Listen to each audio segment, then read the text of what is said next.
एक औरत के गर्भ से क्या कभी किसी पत्थर को जन्म लेते देखा है? बच्चा तो अवश्य हुआ होगा। इतना कह रानी राजलक्ष्मी रोते हुए बड़ी रानी से बोली, दीदी कह दो कि ये झूठ है, कह दो कि ये एक मजाक है, कह दो कि आप सबने मुझसे झूठ कहा है। मेरे बच्चे कहाँ हैं? मुझे अब जल्दी से उनसे मिलवा दो। अब मुझसे ये सब बर्दाश्त नहीं हो रहा। छोटी रानी की बात सुन बड़ी रानी आंखें तरेरते हुए गुस्से में बोली, क्या बक रही हो तुम? हम क्यों तुम्हारे साथ मजाक करेंगे? ये पत्थर ही है जिसे तुमने जन्म दिया है। इतना कहते हुए उन्होंने उन ईंट और पत्थरों को एक थैले में भरकर रख दिया। अब बड़ी रानियों को इंतजार था तो बस राजा के आने का। छोटी रानी बेचारी खून का घूंट पीकर रह गई। भला उस अकेली की उन 6 रानियों के आगे क्या चलनी थी? दुष्ट रानियों ने पूरे महल में ये बात फैला दी कि छोटी रानी ने बच्चों के बदले ईंट और पत्थरों को जन्म दिया है। कुछ समय बाद राजा जय सिंह भी युद्ध जीतकर अपने राज्य में पधारे, पर जब वो अपने राज्य में लौटे तो प्रजा को देख हैरान थे। जिस प्रजा को उनके युद्ध जीत कर आने पर खुशियां मनानी चाहिए थी, नाचना गाना चाहिए था, उन सब के मुंह लटके हुए थे।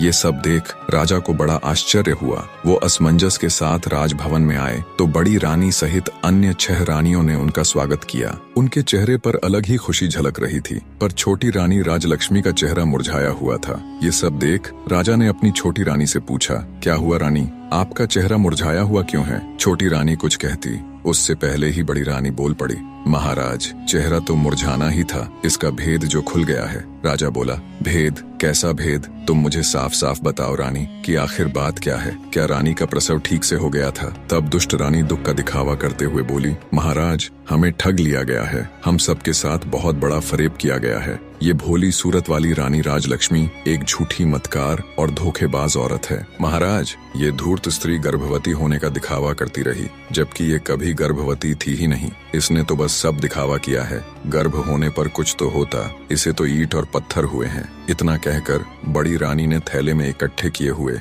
ईंट और पत्थरों को राजा को दिखाया। ये सब देख राजा तुनक गया और बोला, बड़ी रानी आप ये क्या कह रही है? भला एक मानव गर्भ से कभी ईंट और पत्थरों को पैदा होते हुए देखा है तुमने कभी? राजा की बात सुन बड़ी रानी बोली, क्षमा करे महाराज, पर हम भी तो आपको वही बताने और समझाने का प्रयत्न कर रही हैं कि इसने हमारे साथ गर्भवती होने का नाटक किया है। हम भी तो कब से उम्मीद लगाए बैठे थे कि राज्य का वारिस आएगा, हमें भी कोई माँ कहने वाला आएगा। हमारे भी कान तरस गए थे महाराज माँ शब्द सुनने को, पर इस दुष्ट औरत ने हम सबके साथ छल किया है। ये सब सुनने के बाद राजा को भी बड़ी रानी की बातों का विश्वास होने लगा। उसे भी लगने लगा कि छोटी रानी ने सबके साथ धोखा किया है। राजा छोटी रानी राजलक्ष्मी से कहता है, तुमने ये सब क्यों किया रानी? तुम्हारी हिम्मत कैसे हुई हमें छलने की? मैं तो जैसे तैसे विधि का विधान मानकर जी रहा था कि शायद हमारे भाग्य में संतान सुख है ही नहीं, पर तुमने तो हमें हमारे जीवन की सबसे बड़ी आशा दिखाकर उस पर पानी फेर दिया।